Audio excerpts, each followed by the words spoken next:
Today, we start our series predicting statistics, highs, lows, and of course, my prediction for players, starting with everyone's favorite receiver, Elijhah Badger. Let's get into it on this edition of the Locked On Sun Devils podcast. You are Locked On Sun Devils, your daily podcast on the Arizona State Sun Devils, part of the Locked On Podcast Network, your team every day.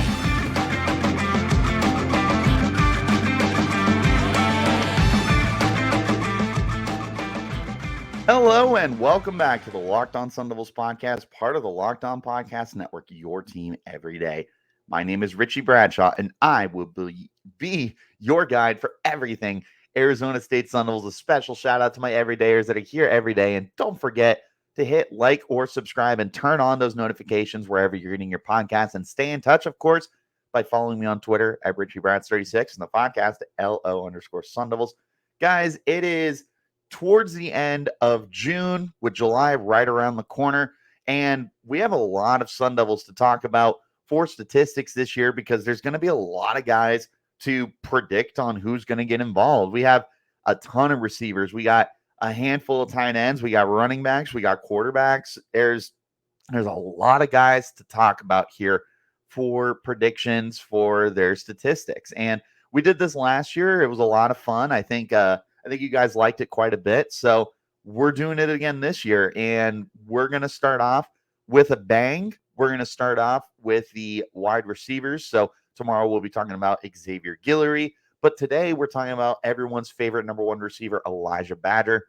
Badger, of course, is coming off a pretty solid season a year ago with Arizona State, in which he recorded 70 catches for 866 yards and 7 touchdowns. And I think that he is probably in store for an even better season this year. So looking at Arizona State Sun Devils football, there's going to be an unknown factor with the quarterback position. And this is going to affect the playmakers here, not just the wide receivers, but the tight ends, the running backs, the offensive line. Every part of the offense is going to be affected by who the starting quarterback is. And we'll get to the quarterbacks eventually. But until we get that far, we got to talk about their skill position guys. So let's go ahead and hop into it. Taking a look at Elijhah Badger. Again, these could be affected by the quarterbacks, but let's start with receptions. I think in a perfect world where whoever the quarterback is has a really quality season, Elijhah Badger could be in store for probably an 80 catch year. I think that's probably the highest that I would go, is probably around 80 catches. I think there's just a lot of guys to spread the ball around to, with Jalen Conyers, with Xavier Guillory, Jordan Hudson, Bryce Pierre, Messiah Swinson, Cameron Scattaboo out of the backfield, Andre Johnson. I mean, I could just go on and on about all the pass catchers that the Sun Devils have here. And it's going to be tough for a single guy to really explode with a ton of receptions. Now, yards, I think that there is potential there, but we'll get to yards eventually. Until then, the receptions, I just don't know that I see an overwhelming amount. I think the 80 is quite a bit, honestly. That feels like a ton of receptions for any player on the offense. But if there is a player that I think will be high volume compared to everyone else, I think that Elijhah Badger is probably the biggest high volume guy here. I do think that over Jalen Conyers, because Badger's going to get a lot more opportunities on the outside. You can put him inside. Like, this is a player that's got the versatility to line up all across the offense. And I don't think it's going to matter who the quarterback is, because you're going to look at your number one receiver more often than not. Now, with that being said, there is potential for Badger to be a little bit lower on the receptions. So my low prediction here is only 50 catches. Now, again, last year he's coming off a 70 catch year. So to decrease by 20 catches is a pretty significant amount. But the reason why I think that 50 is the lowest I would go, he's still the number one receiver. But the problem you would face, I think there's two problems here that could affect Badger's production. And it's the ones I already talked about. But, playing it as a double-edged sword here, there is the potential for too many guys to be involved on offense. All the guys I mentioned, and there's many more guys too. Melcon Staval, Giovanni Sanders, Potentially the other running backs as well, like the Carlos Brooks or Tevin White, could potentially get involved depending on how much we see them on the field. Bo Baldwin and Kenny Dillingham are going to be mixing up this offense quite a bit. And because of that, there might be a much more spread out offense that doesn't necessarily rely on one player. And then, of course, the quarterback position. If you have a season where these guys just aren't good and you're rotating guys in, that could lead to a lack of chemistry for Badger with whoever his quarterback is. It could lead to just flat out bad quarterback play that does not allow Elijhah Badger to be used to the top of his abilities, which is why my low there is 50. My final prediction for his receptions, I'm actually going high here. So I said the high is 80. I'm going with a cool 75, but I do think that 80 is very much in store. The reason why it is so close is because last year he had 70, and that was with two different quarterbacks. I just don't think he's going to be lower than that 70 range again. So I think that 75 is probably that sweet spot for him. I think that 80 is, I understand it's only a 5 catch difference. But the reason why it's only a 5 catch difference is I don't see a single receiver just dominating for 90, for 100 catches. Just don't see it happening. But I do think that 70 to 75 is entirely within the realm for Badger to do. My initial prediction was another 70 receptions. However, when we get to the yards, you'll understand why I think there's going to be a few more catches here. But that is my final prediction here is 75 catches for Elijhah Badger. That's my final prediction there. In the meantime, I do need to talk to you guys about our friends over at FanDuel. FanDuel is in the middle of baseball season right now. It is in full swing, if you will. And there's no better place to get in on the action than America's #1 sportsbook, because right now new customers are getting a no sweat first bet up to $1,000. That's $1,000 back in bonus bets. If your first bet doesn't win, just go to fanduel.com/locked on to join today. I know that I love the constant amount of bets that I get to see every day for overs, unders, for money lines, for the customized parlays that they do. You can make your own or you can take the sponsored parlays, but there's tons of stuff to do every day at FanDuel. Don't miss your chance to snag that no sweat first bet up to $1,000 when you go to fanduel.com/locked on. FanDuel, official partner of Major League Baseball. Major League Baseball trademarks used with permission.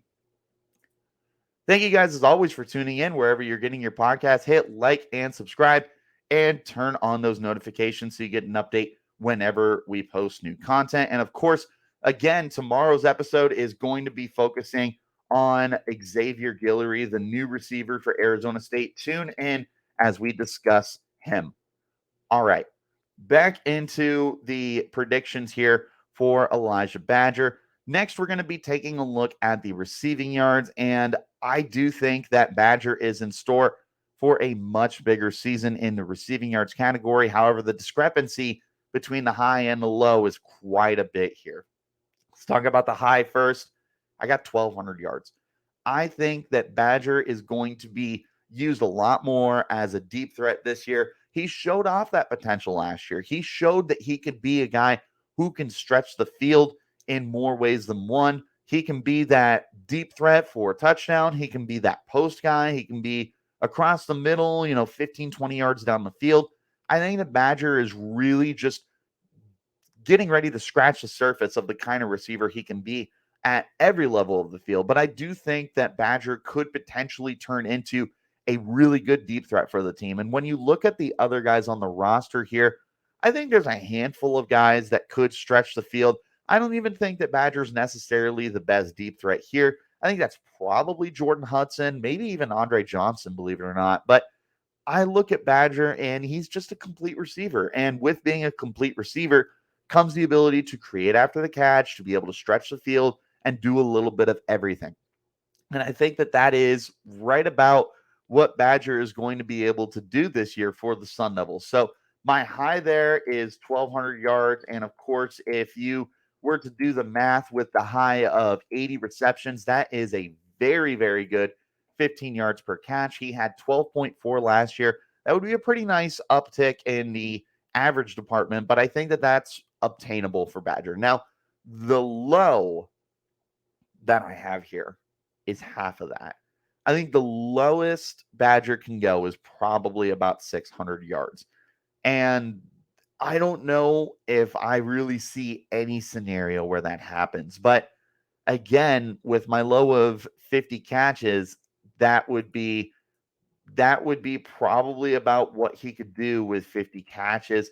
That would be the 12 yards per reception that he was averaging last year. So it kind of fits into that mold. But again, if the offense is very spread out or if the quarterback play is just terrible, I think that that's probably around what Badger's going to be doing for the team is just a little bit of a lower output there for the number one wide receiver. This could be a situation where Arizona State has a handful of guys with 600 yards. So, like, this could be a situation where, like, Badger, Conyers, and Guillory all are right around that 600-yard mark. That's 1,800 yards between the three of those guys. And you could see a season where Sun Devils quarterbacks only combine for like 2,500 passing yards. So, if that is the situation, I think that that's probably what you're looking at for the lowest. Now, with that said, my prediction, of course, is 1,000 yards flat.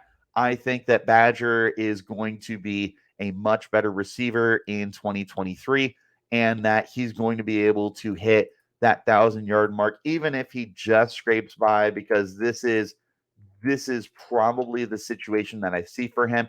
This is a decent little uptick in his yards per reception. He would go from 12.4 to 13.3. And I think that that's a very realistic margin for him, is still right around there because he's not just going to be a deep threat for the team. He's going to be underneath. He's going to be at the mid-level range because he's doing so many different things. I think that this is a guy that's going to be in that across the league kind of average for yards per reception. I don't see a situation where he's 17, 18 yards per reception. I think even that 15 yards per reception would be like an absolutely massive year for him. I think he is going to improve. I just think it's going to stay right around that level. But back to the receiving yards, I don't know that Arizona State's going to have multiple 1,000-yard receivers. I don't know that Arizona State is going to have a single 1,000-yard receiver. There's just too many guys here with the quarterbacks. I know I keep hammering that home, but it truly is going to very much affect what's going on here with the wide receivers is you just don't know what you're going to get here. So looking at the receiving yards, I do think that Arizona State at the end of the day should have a 1,000-yard receiver. When you look at the talent here, I think the Badgers probably that guy. I think Conyers will challenge for 1,000, but I just don't know that Conyers is going to be a 1,000-yard receiver. It's just so difficult for tight ends to be able to record 1,000 yards. I mean, I don't believe that we've had a 1,000-yard tight end with some of the top players at the position. I know that Brock Bowers was very close a year ago with 942 yards. He's going to be able to compete for that 1,000-yard mark. I just don't know that he is quite there yet. And then Kyle Pitts was another tight end who had just absolutely massive production at the collegiate level. But again, he wasn't a 1,000-yard receiver. He was 770 yards. So with that in mind, I just don't know that Conyers is a 1,000-yard guy, but I do think if there is a 1,000-yard player on this offense, it's probably going to be the number one receiver. I'm predicting that Badger's going to get there. He was very close a year ago when he had 866 yards, and he was doing that with multiple quarterbacks. I don't think that he's quarterback proof necessarily, but I do think he's going to find a way to produce with whoever is throwing him the football. Hence the 1,000-yard season I'm predicting for him. Thank you guys, as always, for tuning in. Wherever you're getting your podcast, hit like, subscribe, and make sure you tune in tomorrow as we take a look at the new receiver, Xavier Guillory, and talk about stat predictions for him. You won't want to miss it. I think he's going to be in for a really nice season. All right, final conversation here. I want to talk about the touchdowns, but I also want to touch on any potential awards that Elijhah Badger could win, because I do think that he's going to be in contention at least for some conference awards. But first, let's talk about touchdowns. The highest amount I can see here is double digit. I got him at a flat 10 touchdowns. This would be not even with the other receivers. I don't think that the other receivers are going to affect touchdowns here for Elijhah Badger. I think it's going to be on the quarterback play. If you have these quarterbacks even combine, or just one guy that's able to get in that mid 20s range, the 25 and, maybe flirting with 30, I don't see that happening. But if you do have a guy who's in that 25 touchdown range, I think that Elijhah Badger is going to be one of the biggest reasons for that uptick in touchdown production. Looking at Badger, he had 7 touchdowns a year ago. He was really close. He could have had an 8th touchdown against Stanford during that game. It was like a Hail Mary, and he had just barely gone out of bounds, which would have won ASU the football game. But it was very, very close there. I do think that, oh man, 10 touchdowns feels like a really elite season for Xavier Guillory. And I just don't know that the situation is going to be perfect for him to be able to get there. I think he's entirely capable of 10 touchdowns. I think this is a Sun Devil that could have one of the best seasons that we've seen in a handful of years for the Sun Devils. I think that you could put him up against a Brandon Ayuk and a N'Keal Harry over the last 5-6 years for the team. But I just don't know that everything is going to align for him to do that, which is why my low here is 4 touchdowns. I still think he's going to find the end zone a handful of times, but 4 touchdowns feels like a pretty good low for him. I just don't believe it's going to be that low, but I could also envision a scenario. Now, again, this is just a worst case scenario where Badger's only like 2 touchdowns. It's entirely on the quarterback play for the touchdown department. My final prediction is going to be 7 touchdowns. I think he'll be closer to double digit than he will to low single digit. This feels like a sweet spot for him.